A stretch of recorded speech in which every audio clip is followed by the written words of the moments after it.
Hello and welcome to Marketing Speak. I'm your host, Stefan Spencer, and I'm so excited to have Joe Polish join us today. Joe is just a force of nature. He is and a force for good, too, with his Genius Recovery Foundation that's doing a lot of good in the world. Joe Polish is the founder of Genius Network, one of the highest level groups in the world for entrepreneurs, of which I am a member. And I've been a member for several years now. It is incredible, by the way. Joe curates the annual event for Genius Network, also the 25K group of Genius Network, and Genius X, which is 100K per year. So $100,000 a year to be a member of that group. All three groups bring some of the most successful entrepreneurs alive together to collaborate and network and do great things in the world. Joe has also been helping build thousands of businesses, generating hundreds of millions of dollars for his clients. Joe's been featured in Inc., Fortune, Forbes, Success, U.S. News and World Report, and many others. He's spoken at Stanford University. He's spoken at many different venues. I actually got to meet him in person the first time when he spoke at Neil Strauss's Secret Society, which I was a member of for many years. So that was back in 2014-ish or so, maybe 2013. Joe hosts some very popular podcasts, the I Love Marketing podcast. He co-hosts that with Dean Jackson, 10X Talk, with Dan Sullivan, and the Genius Network podcast. Joe, most importantly, has changed and saved many lives through his work with Genius Recovery, helping those who are going through struggles with addiction to get their life turned around. He has multiple programs involved, that area of focus, Artists for Addicts, for example, joevolunteer.com, and he has also helped the Make-A-Wish Foundation. He's got a documentary out called Connected, the Joe Polish Story, which premiered at the TCL Chinese Theater, formerly Mann's Chinese Theater, which I was also in attendance at when that was released. And he has a documentary called Black Star, which won the Audience Choice Award at the Sedona Film Festival. Joe, it's so great to have you on the show. Yeah, you too, Stefan. Thank you so much. I appreciate it. It's funny hearing that introduction. It reminds me of some of the things that I have done, and I'll have to see if I can live up to a good intro. So, but great to be here. I'll be as helpful as I can possibly be. Ask me any question you may want, and hopefully your listeners, I can help with some stuff. Yeah, so I was just in attendance at the recent Genius Network virtual event, because you've had to go virtual, like all the different masterminds, conferences, and so forth. So you've had to pivot, and you've done it very quickly.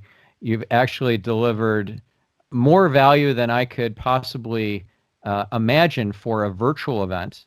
I mean, your Genius Network is all about connections and collaborations and so forth. And that's a lot harder when you have, let's say, 100 and some people on a Zoom call with their tiny little pictures and maybe not even having their video turned on. It's a different experience for sure, but you've really squeezed the juice out of what Zoom offers and provided a lot of value to the membership. I'm curious, where do you see this going in terms of your business and many other businesses that are having to pivot in this sort of way? They're relying heavily on conferences, trade shows, masterminds, workshops, in-person venues, and now it's got to be online for the foreseeable future, because social distancing isn't just going to go away in whatever number of weeks when the economy reopens for business and non-essential businesses can go back to work. There's still going to have to be quite a lot of social distancing, which is really going to put a wrench in things, to be blunt. Yeah, it's a good question. The answer is I don't 100% know, but what I do know is that we have to be as adaptable as humanly possible. We are forced to look at innovative ways in order to make things work. I mean, even today, because I think you're way more technically adept than I am. I'm kind of a moron when it comes to certain things. And even recording today, you're walking me through and teaching me some things about the difference of recordings between Zoom and Skype as an example. And all of a sudden I learned something in the last 5 minutes right before we started recording here. But you know that what? You and I are both learners. So we love to learn and grow, and we're constantly learning new stuff. I am a bit of a geek. Yes. I taught myself like assembly language programming when I was a little kid. right. So that's how geeky I was, like in hexadecimal. I just learned 3 days ago about an Apple script that keeps refreshing the Whole Foods, Amazon checkout process until you get a delivery time. I had no idea that was even a possibility. That Wow. is ninja. And so it Right. just kept hitting on the Amazon server every minute until I finally got a time to get goods delivered. And now I've got a whole bunch of stuff delivered from Whole Foods. So we're always learning new stuff. And Yeah, yeah. anyways, No, proceed. that's great though. That's great. So I think, it's the necessities of mother of invention sort of thing. So Yeah. I mean, I think what's going to happen is that I think there's a cloud period with everything new where everyone's like, "Oh, this is kind of cool." But I do believe though that people may get sick of looking at screens. Mm. And so then it becomes what's the subject matter. Once the novelty has worn out in certain areas, then who are the real experts using the tools? In the same way that who's an expert writer if you're just reading printed words, or who's an expert, or talented musician, and what do you like watching, hearing? What does it do to make you feel good? And so I believe that everything that I try to represent in my world and what I personally seek out is connection. Connection is and you're either in communication or you're trying to escape. Those are the experiences that people have. And I used to tell the story, like if you're at a cocktail party, you're at a seminar or something, and a lot of people think of me as like this social guy, and I'm really an introvert who forced myself to go out and do extroverted things, or at least appear that way, because if I didn't put myself out there and didn't talk to people, then how am I ever going to run a business or learn anything or meet anyone or discover something? And so I have this natural curiosity and simultaneously a shyness and a fear of going out and talking to people. That's how I grew up, because I grew up incredibly shy, really introverted, but I also discovered that if I want to have anything happen in my life, I better go out and take initiative. And so you're either, frozen stiff or moving scared. And so right now, we may be moving scared, not knowing how to do something, not knowing how it's going to work out. But you know what? That's where courage comes in. So, I think it's going to require a certain level of courage for some people. To go back to the statement, you're either in communication or you're trying to escape. I would say if you're with someone face to face and you find yourself like looking over their shoulder, wanting to get away, versus someone you're really leaning into and you're really enjoying it, and you're not feeling intimidated or feeling like, what am I going to say next? It's just flowing. I think people are going to gravitate towards the people, the organizations, the content, uh, the connection that makes them feel that way. Because at the end of the day, we all want to feel a certain way, and so content is important. But I think context is infinitely more important. Communication is valuable, but comprehension is more valuable, because you can communicate things to someone, but if you're not able to comprehend it to the level where you feel connected to it. So I think where this is going to go is we're going to just learn things that we don't even know that we don't know yet. Yeah. And I'm not saying that as a cop out. I mean, I really am waiting to discover how this plays out. Like, for instance, we just did the Genius Network virtual meeting. Your wife, Orion, gave an amazing presentation, which we're going to even do an expanded thing, and we'll invite people onto, we'll do it as a podcast episode, because she shared some really great hacks on how to deal with what's going on right now. And for stress reduction and how to even feel connected. So I think, we during the lunch meetings, we would take a break and we would play, videos and stuff of interesting interviews. What I want to do during the next Genius Network meeting is have lunch with each other. So we'll break people up in the breakout rooms, and during lunch, if they choose, they don't have to, they can go have lunch and sit and eat while almost like a virtual dinner table. So, I'm learning this as we go along, and I think it's I honest to God think that this is going to connect people at a much deeper level once we can start getting together in person. I don't think people are ever going to not want to be in person Certainly, I'm speaking for myself, of course. I don't know about the rest of humans. I know a lot of introverts, this is like a dream come true because they never like to go in crowds anyway. What I think is going to happen, though, is that we're just going to realize how important human connection is, and we're going to look at the different technology tools and hopefully utilize them in better, more productive ways. And of course, there will always be people that are, using technology tools to enslave and get people addicted into gambling and gaming and porn and, constant scrolling and various other things. But I think there's going to be a lot of really amazing innovations that'll come out of it. But I'm curious to hear what you think is going to happen. Well, I've been learning so much about the nuances of Zoom and of other sharing platforms, collaboration platforms. There's a really great tool called Around that I just heard about. It's in private beta. Have you heard about this thing? Yeah, but I'm like, tell me more because I think it was Nick at Leverage that was telling me about it. I Yeah, so think. around.co, you have each person in a little like a bubble, and you're both like, or multiple people. Let's say there are five of you. You're all collaborating on the same document, the same workflow or Google Doc, whatever it is. And you know how there'd be, let's say, in a Zoom environment, let's say five people sitting at a conference room table, and that would be one camera, and it'd be tiny little heads sitting at this conference room table, and you wouldn't be able to really see any of their facial expressions. Yeah. And then there'd be somebody who's beamed in from some remote location, and they're just like right in your face because they're very close to their webcam, and it just doesn't it doesn't put everybody on a level playing field. What this tool does is it brings them all together on this kind of same screen in a similar layout where they're in each of these bubbles, and it zooms in on their face and tracks their face. So if they move to one side, the center readjusts and puts them back in the middle again. And yeah, this whole collaborative environment, it's really cool. So Yeah.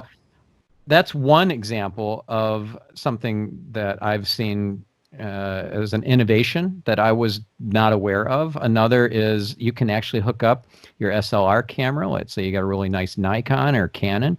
Use that as your webcam, and then Yeah. you can change the f-stop to something really small, like a 1 point something, and have everything in the background blur, but in a soft sort of, you're not trying to hide it with one of these funky virtual backgrounds that has all these weird effects where, let's say that you're not, you're wearing a color of clothing that matches closely the background, then it's going to be a real mess. You're going to look like a floating head. You don't have to worry about any of that because you're going to have this really elegant, high definition look to you because you're using this awesome camera, and you get this hook up to a virtual battery, like it plugs into the power instead of using a battery.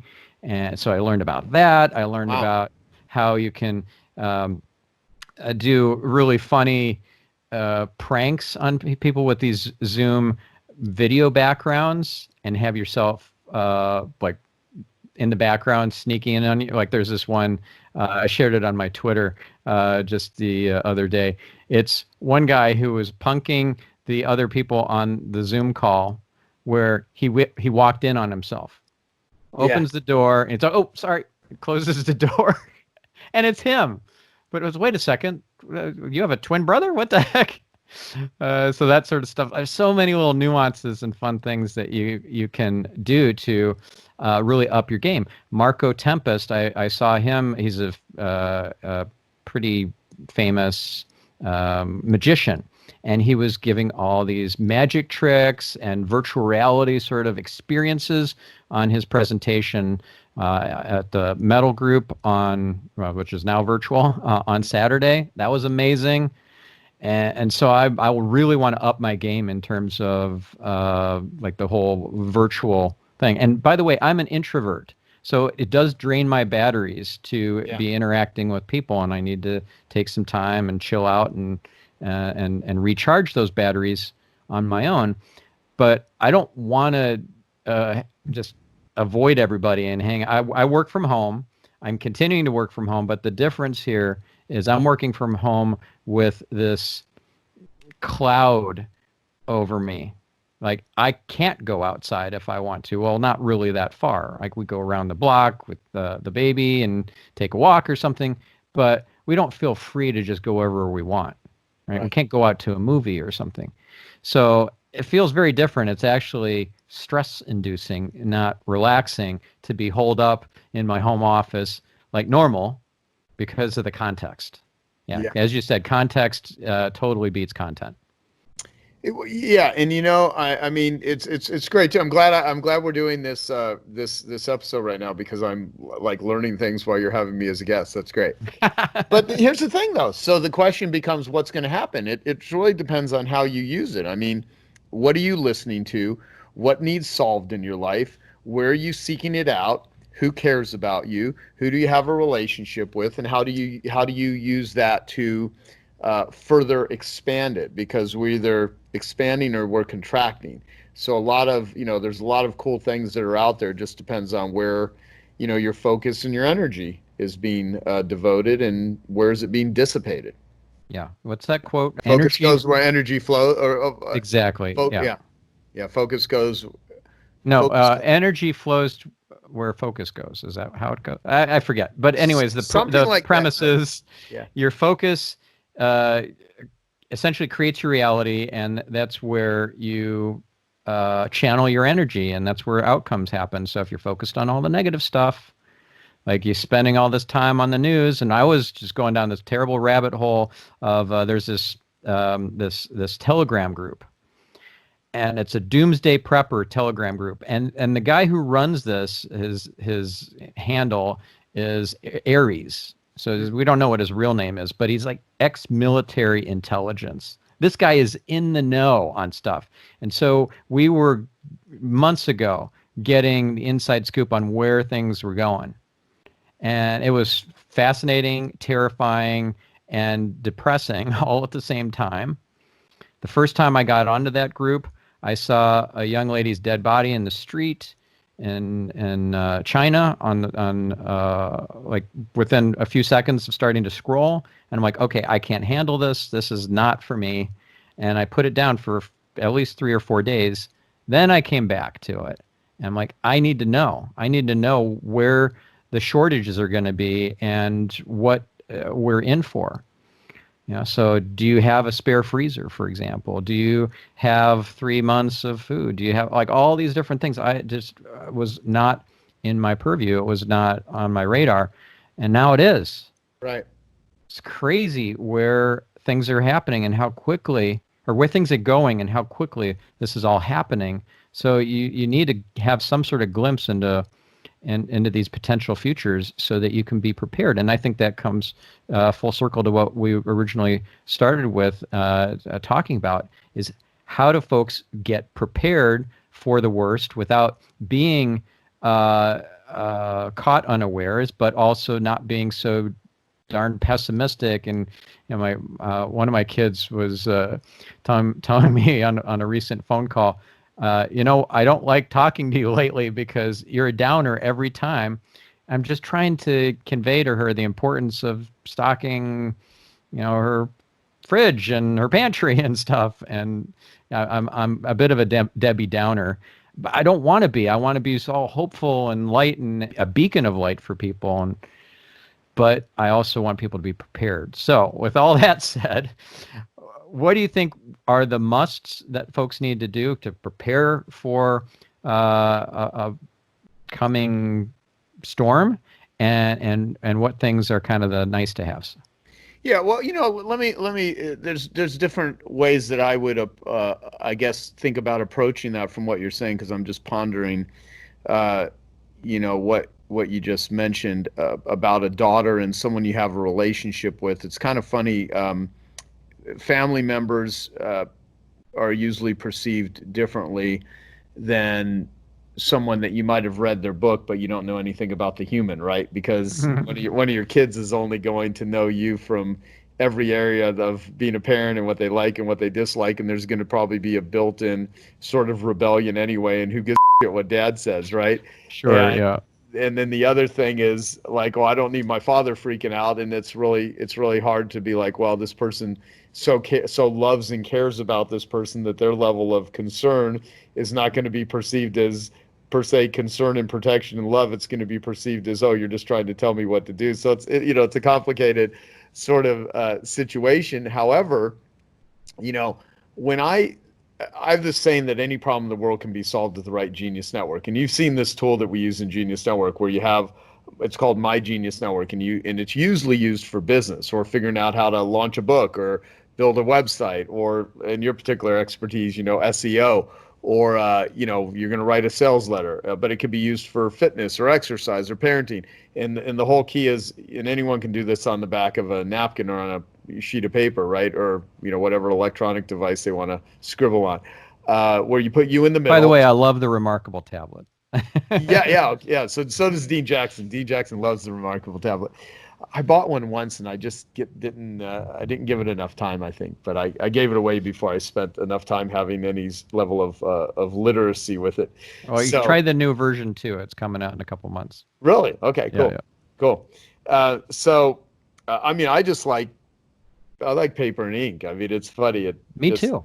Yeah. I mean, I swear, I constantly tell people just a regular, notepad and a pen.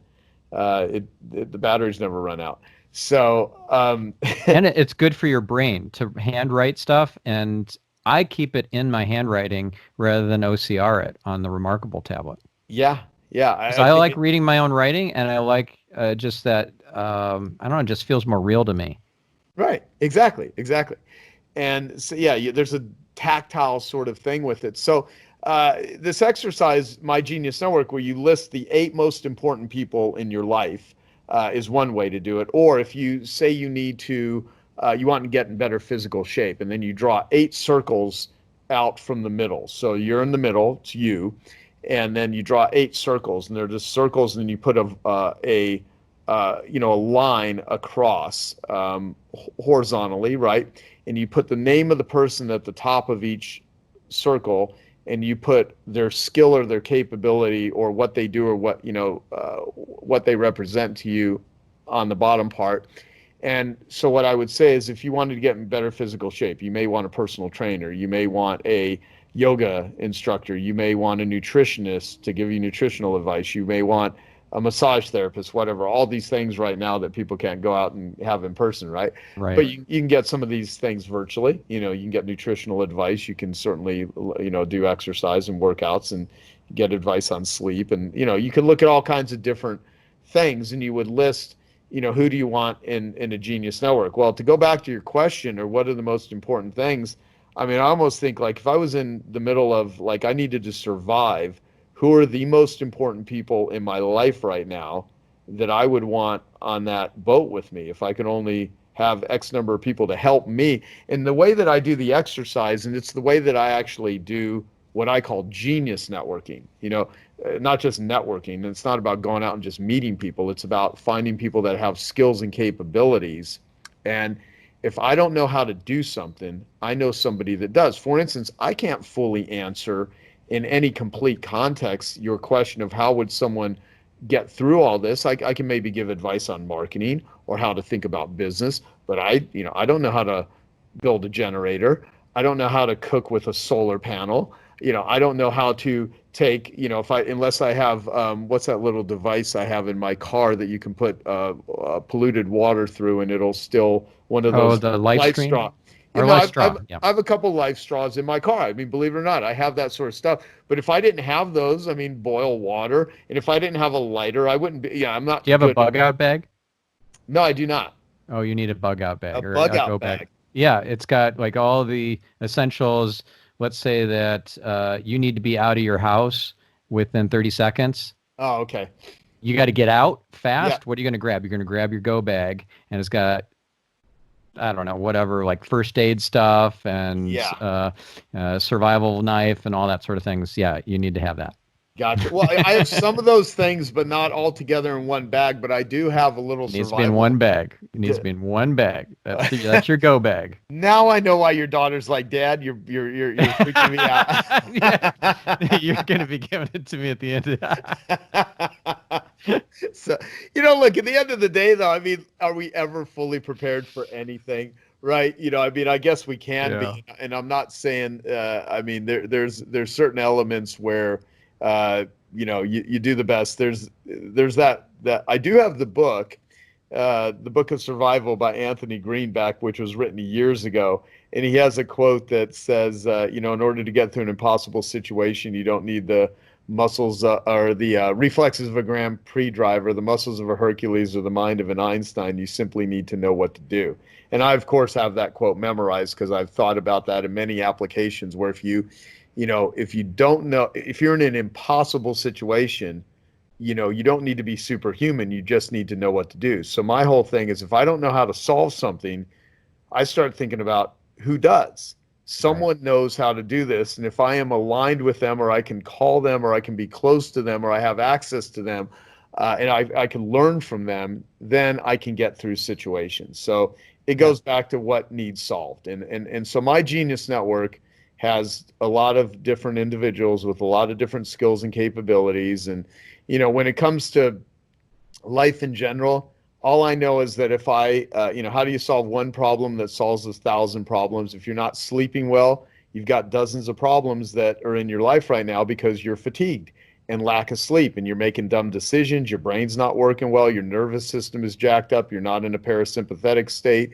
and you're stressed out. And then your immune system's lowered. You're more susceptible to catching a virus or, just not being healthy. So, there's so many things that can be solved by just taking care of the number one asset that we all have in our lives, first and foremost, which is you.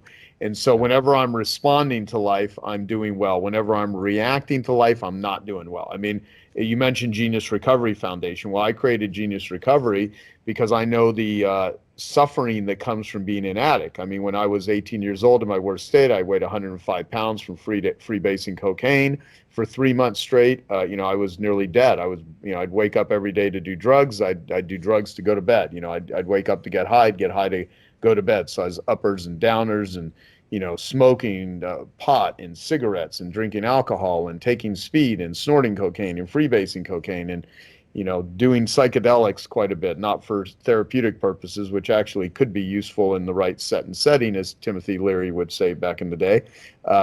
Or they could be very, for entertainment and destruction. So, when I was an active addict, I was not responding to life. I was reacting because I was triggered and I didn't know how to, cope with the pain that, and the trauma of my past childhood, which was filled with abandonment, rape, molestation, abuse, physical, mental, spiritual, you name it. And so I sort of through recovery, 12-step meetings, which there's many great support groups that are free. I mean, we list a lot of those on geniusrecovery.com where people can go for addiction. And I've built myself in a lot of ways to handle sort of stressful, chaotic situations because a big portion of my life was spent not pursuing harmony, but pursuing chaos and getting myself all screwed up in the Mm. process and living with, guilt and shame and despair and grief and anxiety and loneliness and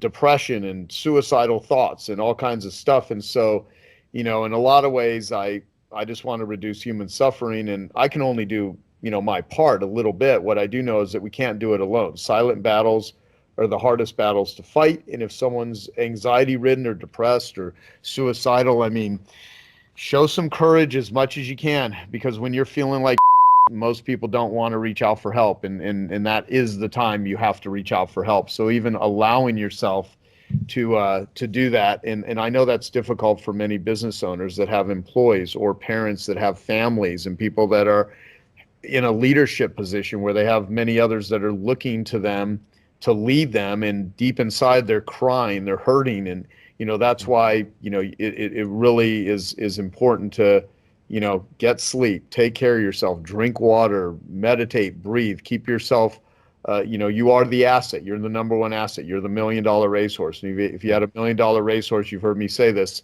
you wouldn't shove fast food down its throat, deprive it of sleep, overwork it, overtrain it, let it run through broken glass. I mean, you would take care of that horse. You'd give it as much care and nurturing and rejuvenation as possible. And in the middle of a war, that's really freaking hard to do.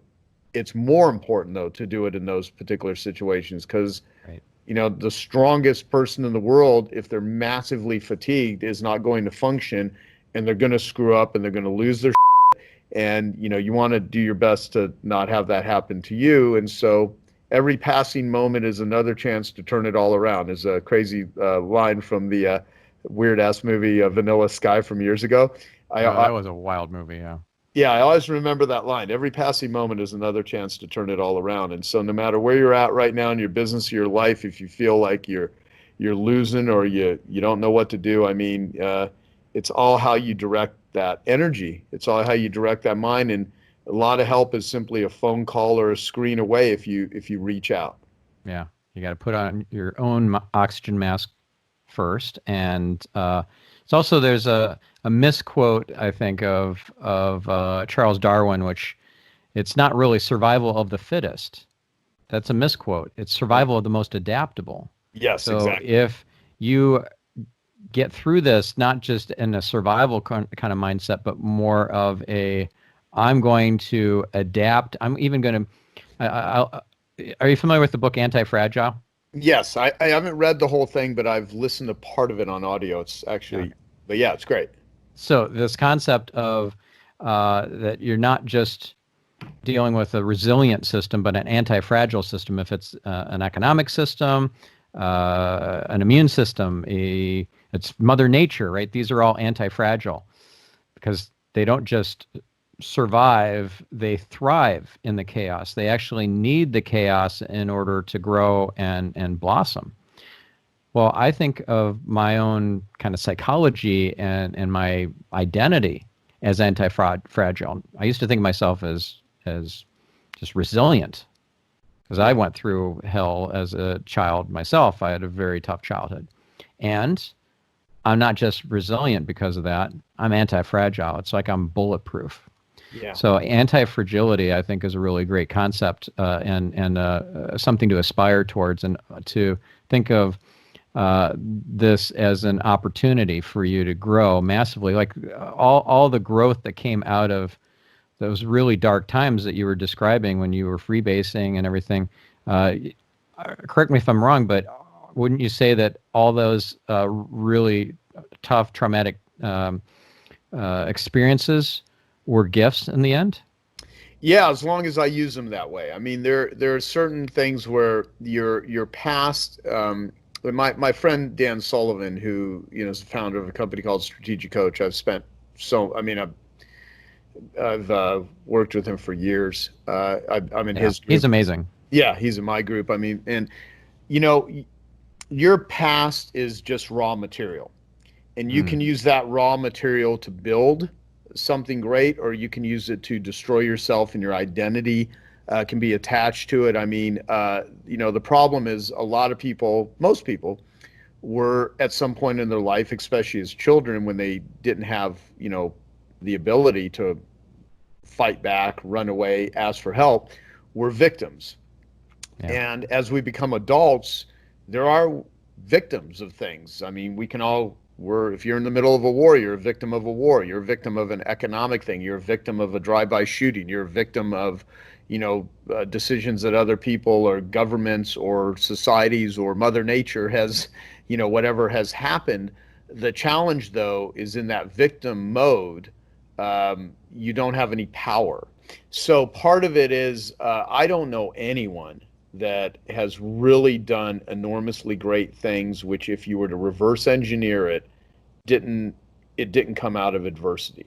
Now, if you have a great experience, you can layer on top of that. Okay, there's all kinds of ways to take something awesome, say, okay, what have I learned that's awesome here? Let's scale this, let's translate it, let's do more of it. Certainly, everyone has that.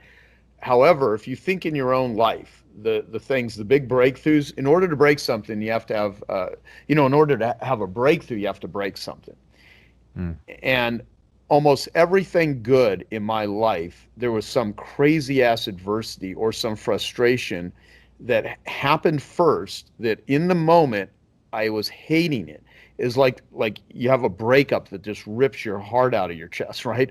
Or you have some injury or some medical thing or an addiction or some near death experience or some betrayal, and your ability to transform into fertilizer, to transform pain into lessons, or you're either winning or you're learning, right?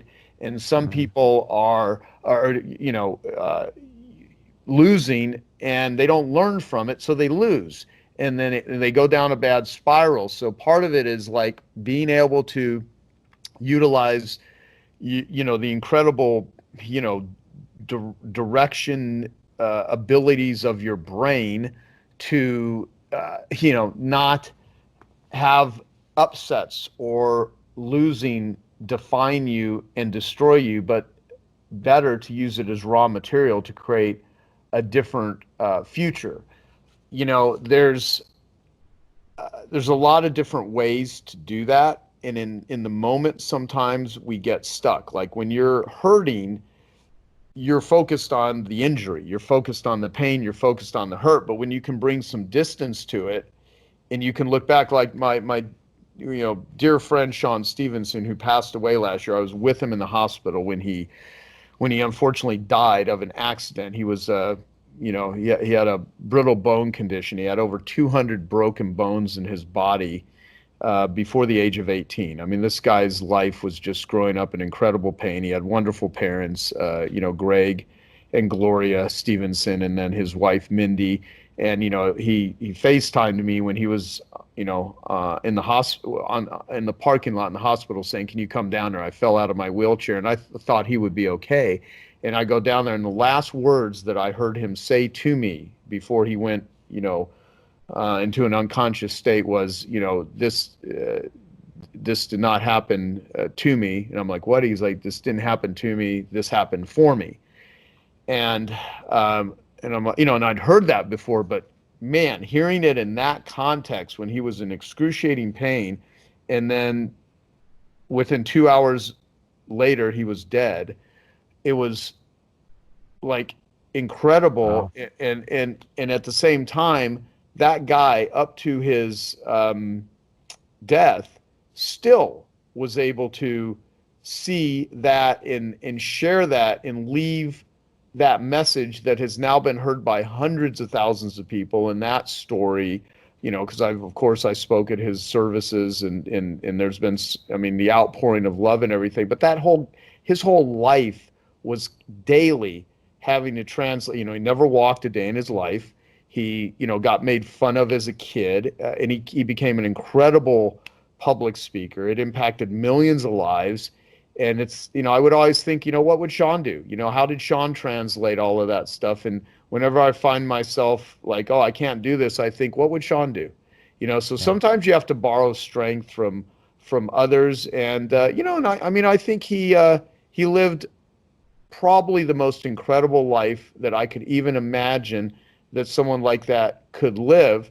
But I'll tell you, when he was broken down and when he was hurting, me and him back and forth, we'd have calls where he's crying, I'm crying, we're going through shit. We would vent with each other. It wasn't sunshine and kittens all the time. It was painful. I mean, a lot of it was really painful. But when I look back at it, it almost had to happen. We had to go through those moments. And so we all have those moments, and we always will, and it's part of life. And you don't know what, like my other friend who's paralyzed from the chest down, Dave Kekich. He's spent half his life in a wheelchair. He has this line where his credo where he says, things are seldom as bleak as they seem when they're going wrong, or seldom as great as they seem when they're going well. Lighten up, you'll live longer. And the Mm. more that we can keep ourselves in that state of mind, I think the better. And one last thing, Eckhart Tolle, has this interesting statement, and I think it's Silent Speaks, that book. Here's a spiritual practice for you: don't take your thoughts so seriously. You know, Right. feelings are not facts. You may feel like shit right now. You may feel like you lost everything, and you could say whatever everything is. You haven't. If you're still breathing, if you're still alive, you haven't lost everything. And I have to do things like read Man's Search for Meaning by Viktor Frankl and Eckhart Tolle and Michael Singer and all these different sort of things when I'm in a down state, because they just, they give me perspective. And more than anything, Right. have perspective. Feelings are not facts. I mean, I've felt at times that my life was over and I wanted to disappear.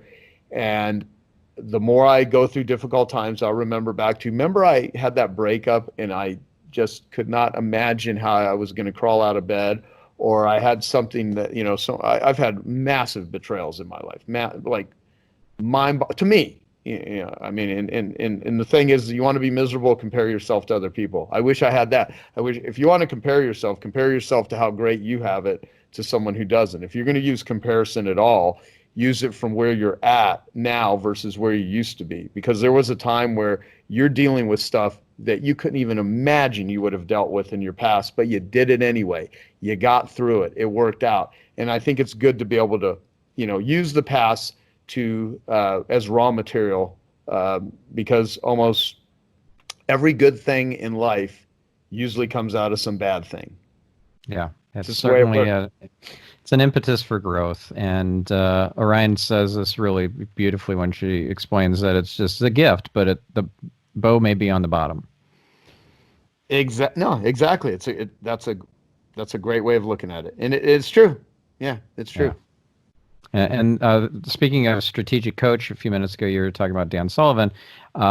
He's got a tool called the positive focus, which is Mhm. just, it's so straightforward and obvious. You just start your, let's say, staff meeting or your day or your planning session or whatever with finding something good and mentioning it to the group or just mentioning it to yourself. Keep a gratitude journal, something that starts you on the right track, because there's always something to be grateful for.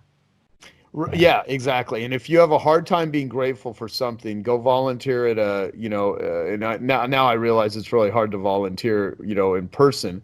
But years ago, I wrote something, how to have a great day according to Joe. I wrote this thing and it was like, exercise in the morning. If you're feeling shitty, write yourself a positive letter and mail it to yourself, call a friend, work out, do push-ups, like a whole variety, like go to the library and focus. I wrote all these things.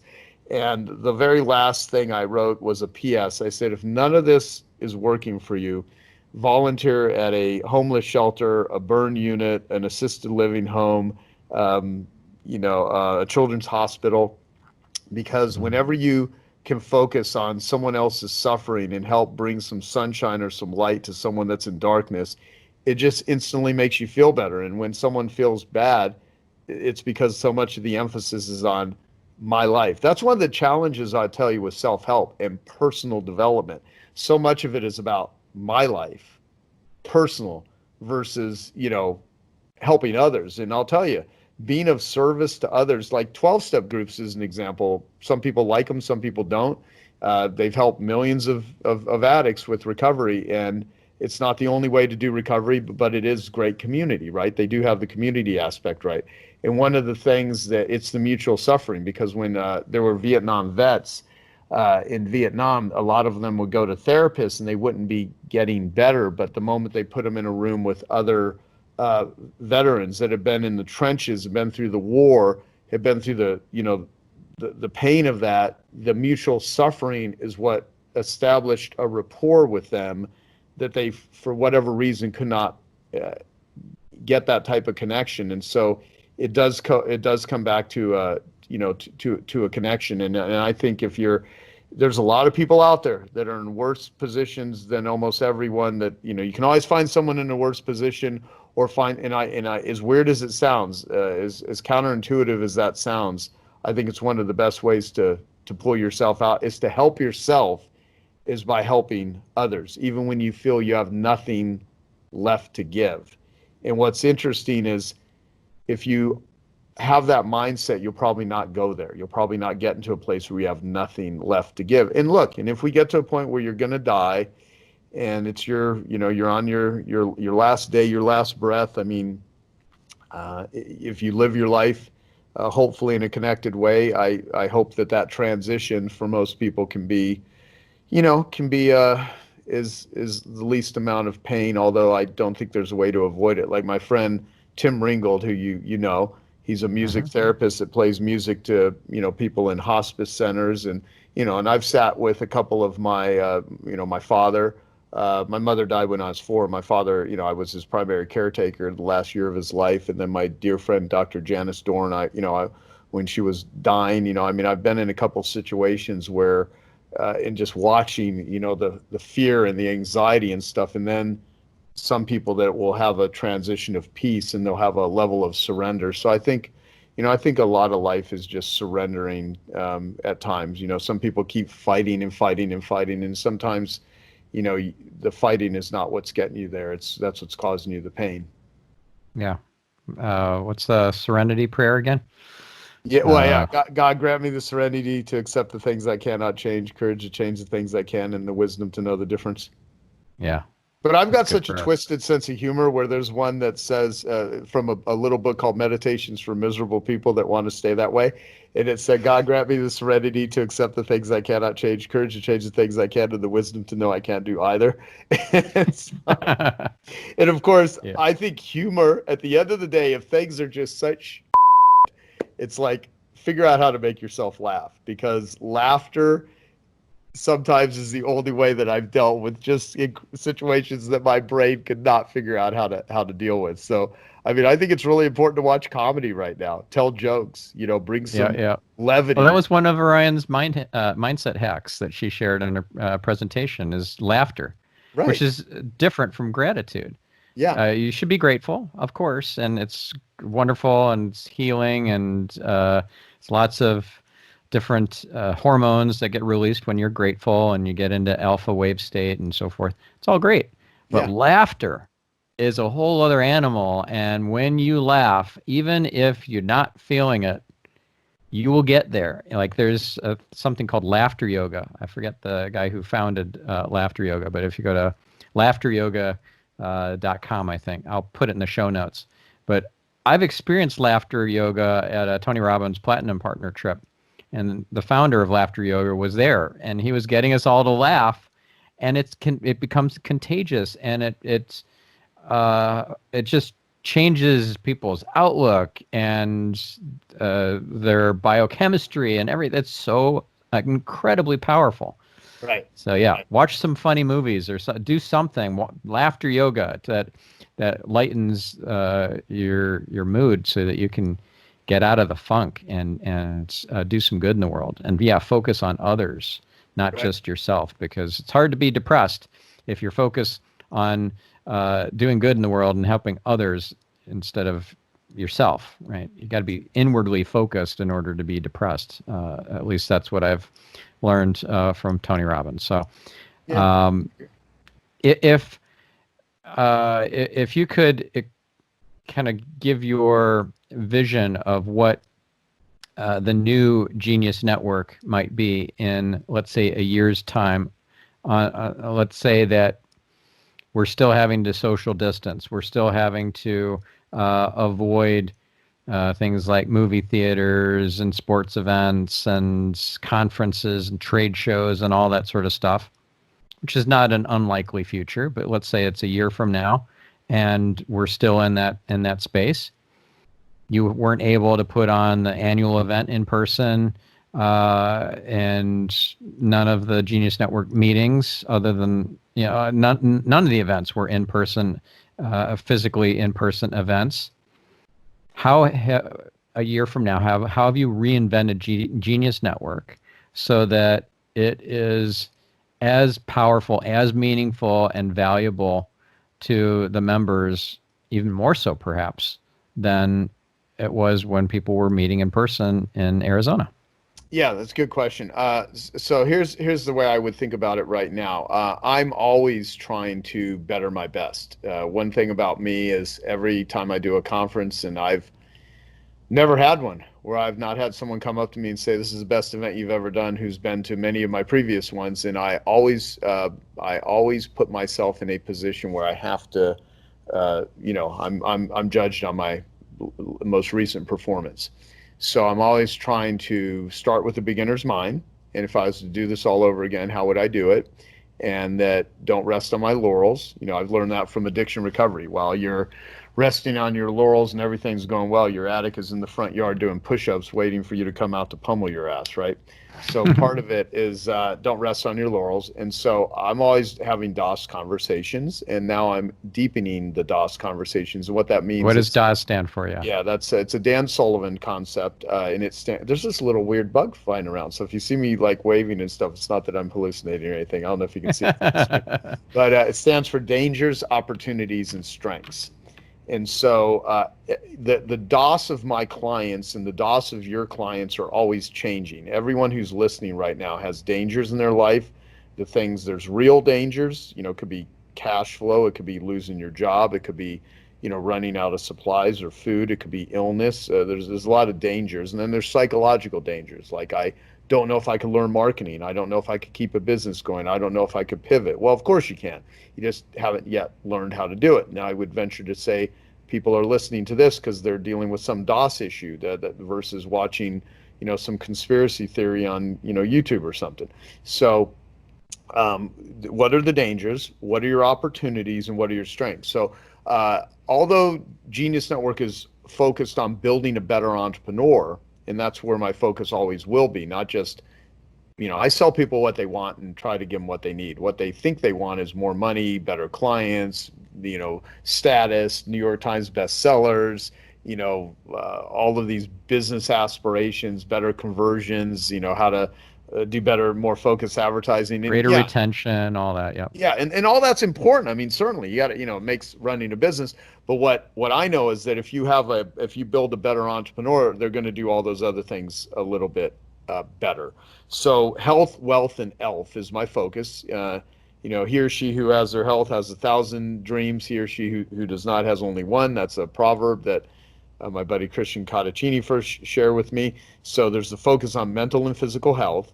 Then there's wealth, not just making money, but keeping it. And right now we're really in the survival stage, which is why, like, on geniusnetworkinsights.com, I put all of these free resources for people, simply because right now, they may not have any money. They may be stuck. And so part of it is, I'm not, people are tone deaf. A lot of people are tone deaf, saying, go out and build a great, huge business. And, some people that's going to be attracted to, but some people just surviving and functioning and not losing everything is going to be a win for some people, right?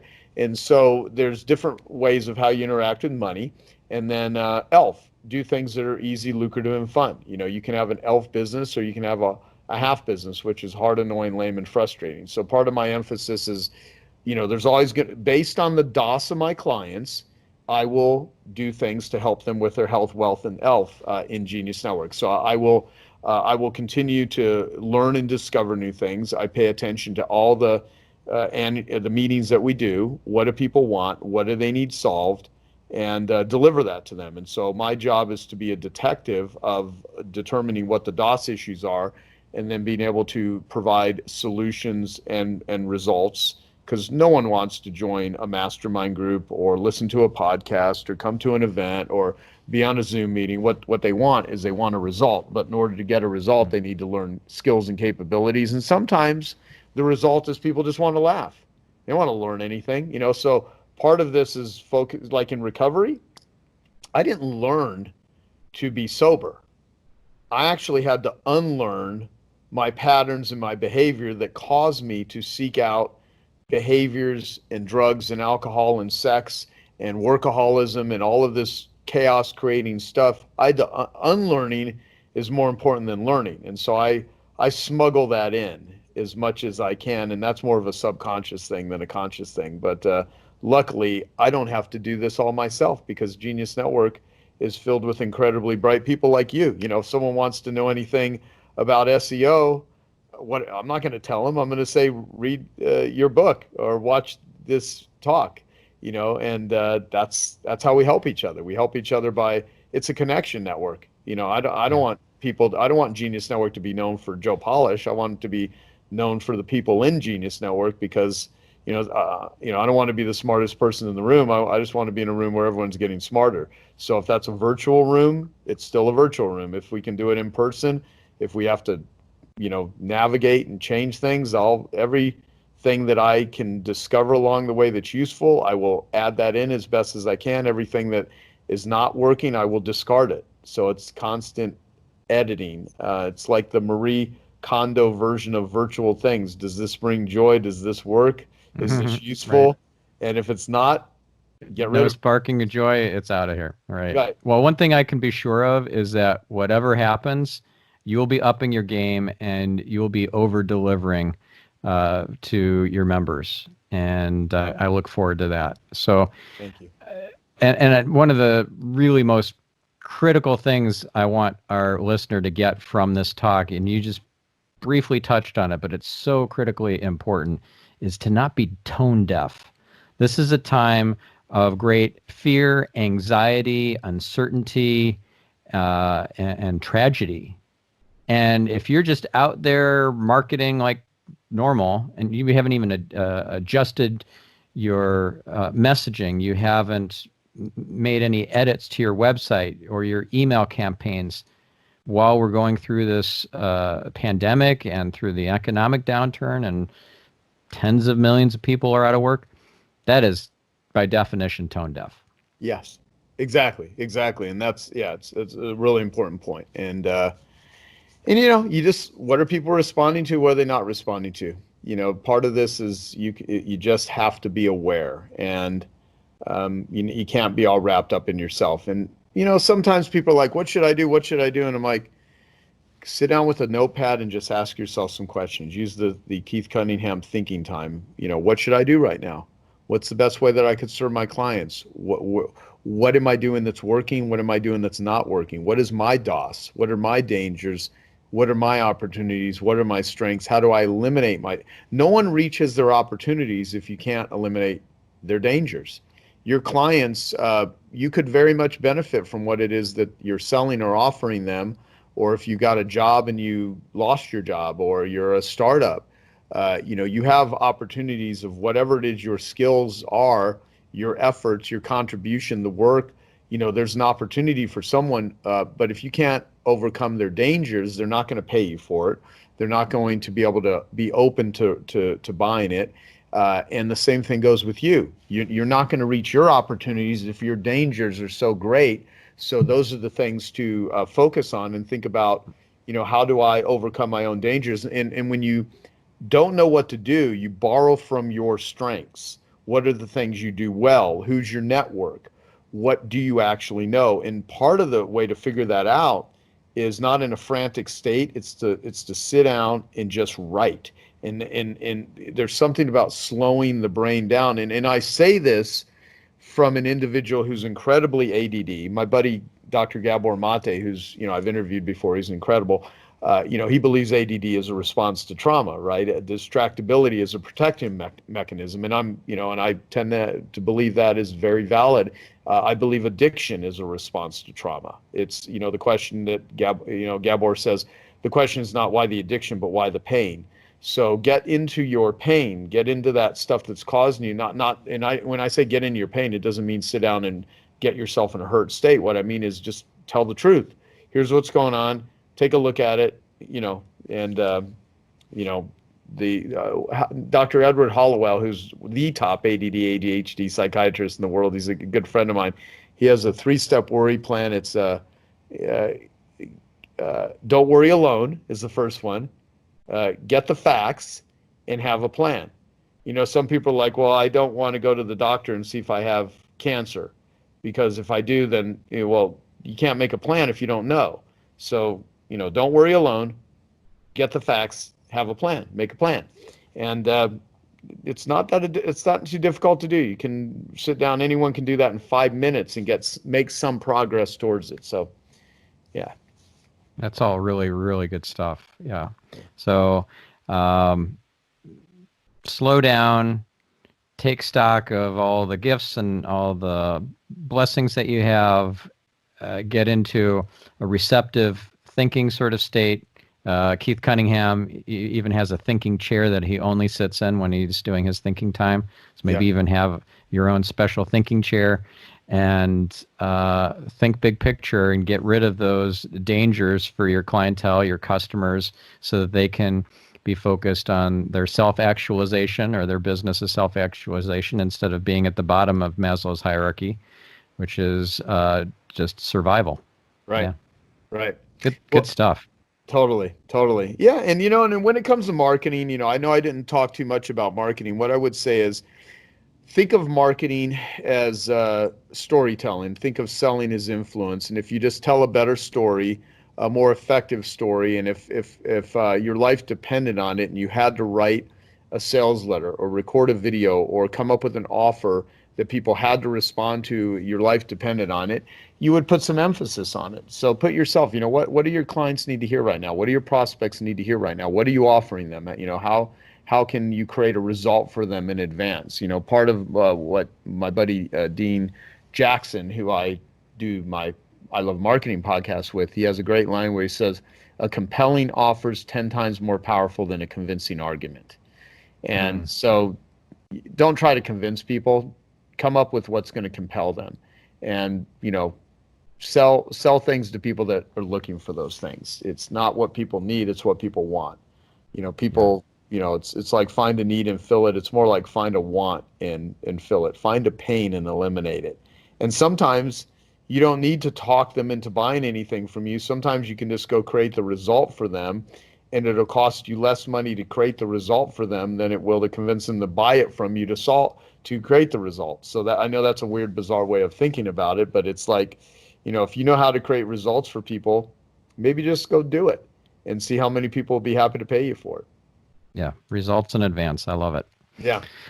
Awesome. So if folks wanted to follow you, look into maybe joining Genius Network, donating to Genius Recovery, following or listening to your podcast, I Love Marketing, or 10X Talk, like you've got multiple podcasts. Like, where's a good place for them to start their journey? Yeah, it's funny. I've got my books here. If anyone's struggling with addiction, I've got one book, The Miracle Morning for Addiction Recovery, that I did with Hal Elrod and Anna David, and it's all about how to use the morning as a way to help with your recovery, and it's a great book.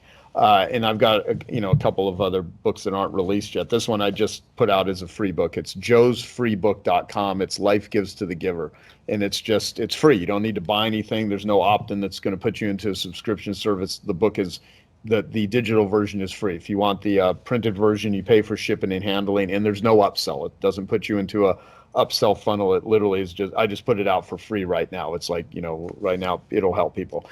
But joepolish.com links to everything. It links to my podcast. It links to geniusnetwork.com. It links to 10X Talk, my podcast with Dan Sullivan, and I Love Marketing. And then for people struggling with addiction, geniusrecovery.com. We don't sell anything there. It's all free resources, from podcasts that aren't even mine that we link to videos and interviews related to addiction, and then all different types of meetings all over the world for every type of addiction, from alcoholism to drug addiction to sex addiction, gambling, codependency, Al-Anon, you name it. And there's an open letter. So if someone wants to know my views on addiction, there's a short letter I wrote. If you click on the open letter, or just type into Google Genius Recovery open letter, and that's been really helpful for people that have addictions or family members that have people struggling with it. And I've just tried to create an educational platform for that. So half my life is spent helping entrepreneurs, and the other is spent helping people that struggle with addiction. And truthfully, many of those are the same people, because there's, workaholism is the respectable addiction. So when everyone's out there doing their thing, just make sure you take care of you. And if you don't know how to take care of you, then that's why you connect with other people that are trying to help you take care of you. That's, in a lot of ways, that's why you're doing this podcast right now. You're just trying to help people, right? So right. I hope people appreciate that and see the people that are out there really trying to have these conversations right now, or just and that's a good form of marketing.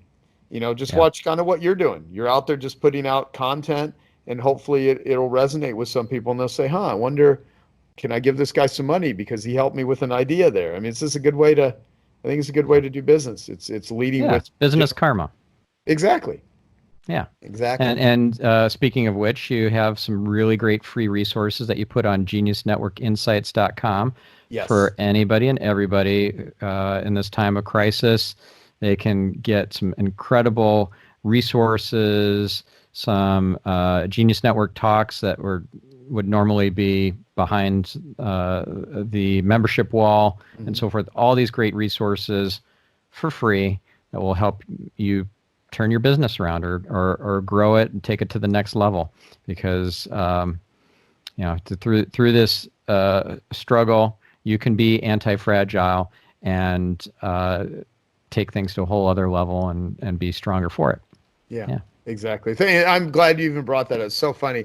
In the midst of everything I'm talking about, I forget that I have this one page that I've been funneling all the most recent stuff related to, the virus with doctors, to, how to navigate the CARES Act, to how to run your business, to things related to, Keith Cunningham on KPIs and key metrics. And it's just so funny. I'm glad you mentioned that. But yeah, that's Genius Network Insights. So thank you.